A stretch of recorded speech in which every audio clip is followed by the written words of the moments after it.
Hi, I'm the Boss Problem Buster, founder of the Pay Raise Commando, a senior organizational consultant of 24 years, having worked across cultures, industries, and ranks with 7,250 employees trained between us, my team and I.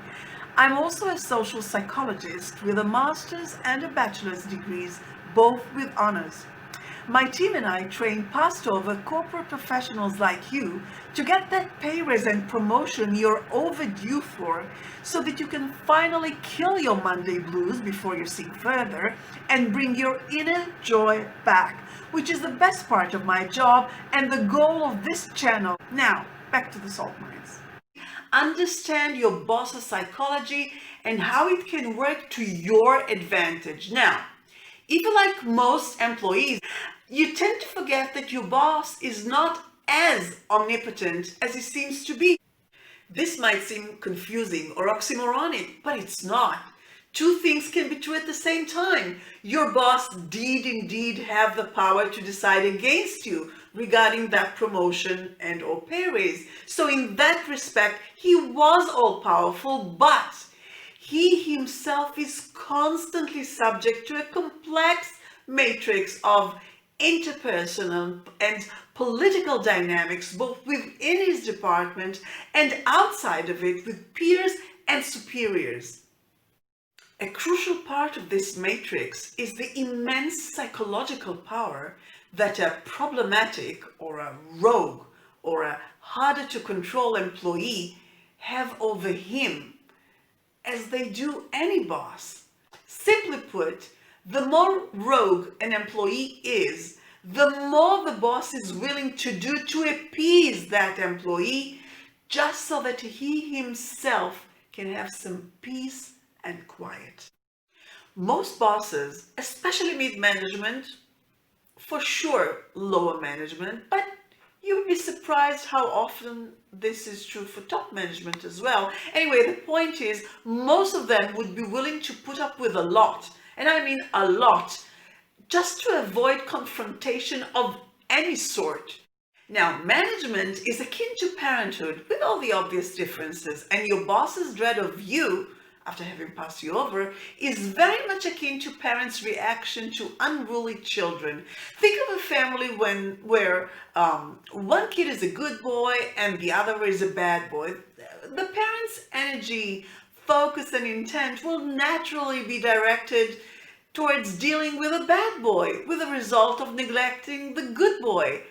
This means at first trying to educate him, then disciplining him more and more, but as time goes by, if his rambunctious behavior is still intact, their energy will dwindle and they will do anything to avoid confrontation with that child, to the point of laxing their demands on him in terms of house rules, chores, and general behavior, even at the expense of their parental values.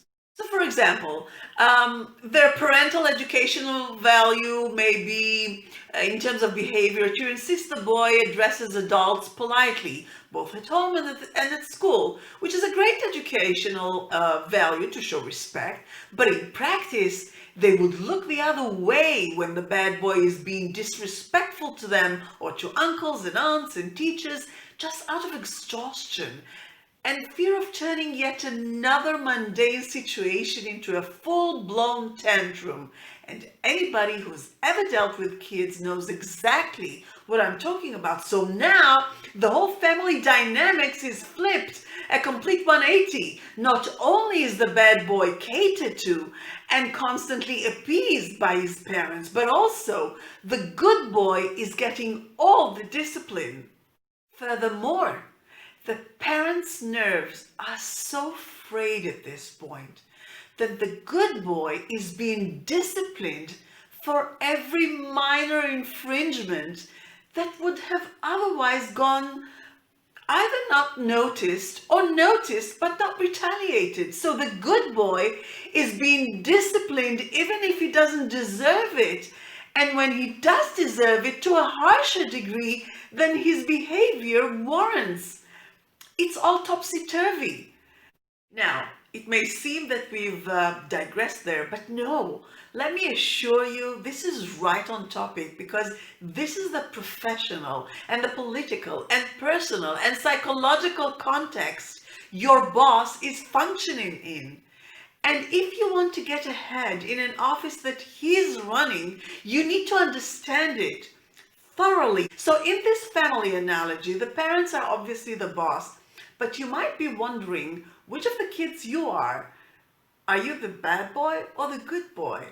So to wrap up this example, the most important and pertinent to your situation point here is understanding why and how this unfair and completely upside down dynamics are possible. The answer is quite sobering, if not completely depressing, if you stop to think about it. It is possible, listen to this, it is possible only because the parents know, drum roll, that the good boy will comply. The disciplinary action will go uncontested, even if somewhat protested.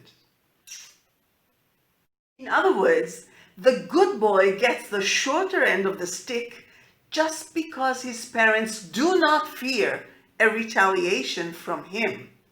So the paradox is, if you're a good boy, in the sense that you're not feared, you lose. A bit of a dramatic pause here is warranted. Now, does it mean you need to be uncontrollable, impossible to deal with, unpleasant, an a-hole? Of course not, God no. It does mean, however, that being too vanilla will get you tossed aside too easily every time, for sure. Vanilla doesn't make the cut. You should mix in some stronger flavors to create a more robust office persona. And obviously, you need to have a level of sophistication here in order to do it right. It's all about subtleties and degrees of subtleties. Also, there's a huge caveat that comes with all that. So please listen carefully, like that 60s song, Don't Let Me Be Misunderstood. Do not twist this into some cop-out as to why you actually lost the promotion or pay raise or both. Oh, poor me, I'm just too good of a person, so they step all over me. Weep, weep. The world is just so cruel and unfair. Well, of course it is. We all know that, but that's irrelevant. And as I said in the previous masterclass, this workplace, the one you're in, this is the sandbox you chose to play in. So you need to figure out the rules of how to win in it. Or get out and find another sandbox to play in. One with rules you like better, and I would applaud you for such a move as long as you do it smartly and help you as best I can to do this transition, but as long as you choose. I'm big on personal responsibility, as you can tell by now. As long as you choose to stay where you are, be it out of convenience or fear or whatever it is, I don't want to hear any bitching about how supposedly unfair your workplace is. Okay, time to put everything together. Your boss is akin to those parents with the good boy and the bad boy. The good boy, let's now call him a good employee because we want to apply the analogy to your workplace reality. So the good employee is good from the boss's perspective, which is the whole point of this whole masterclass. He is good in the sense that the boss does not dread him and does not expect any overt objection or any sort of retaliation from him, the good employee, in terms of damaging the work in any way in reaction to the boss's decision.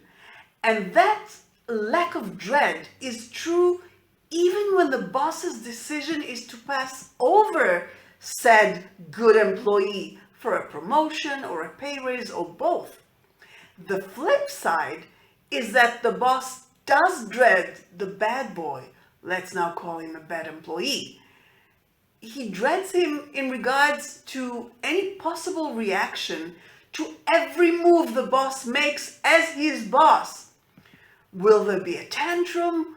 Will there be a delay in deadlines? Will bad employee incite others in the team against the boss? He does not know whether you're going to be a good employee or a bad one after being passed over by him, in terms of how subdued or vocal your reaction would be, how implicit or explicit your disappointment will be expressed, and whether you would keep it between yourself and him, the boss, or try to drag as many people in the team in as possible.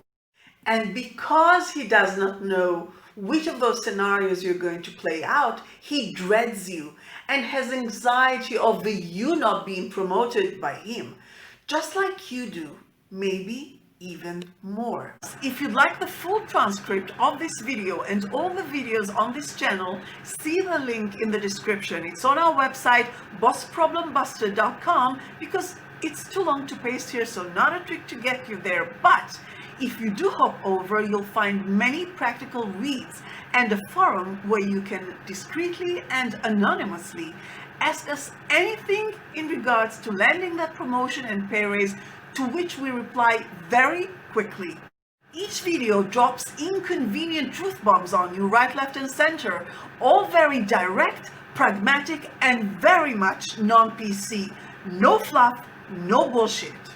So, if you'd like to get a promotion with a pay raise, or a pay raise independent of a promotion, kill your Monday blues and bring your inner joy back, and if you can handle the truth, you can handle the truth.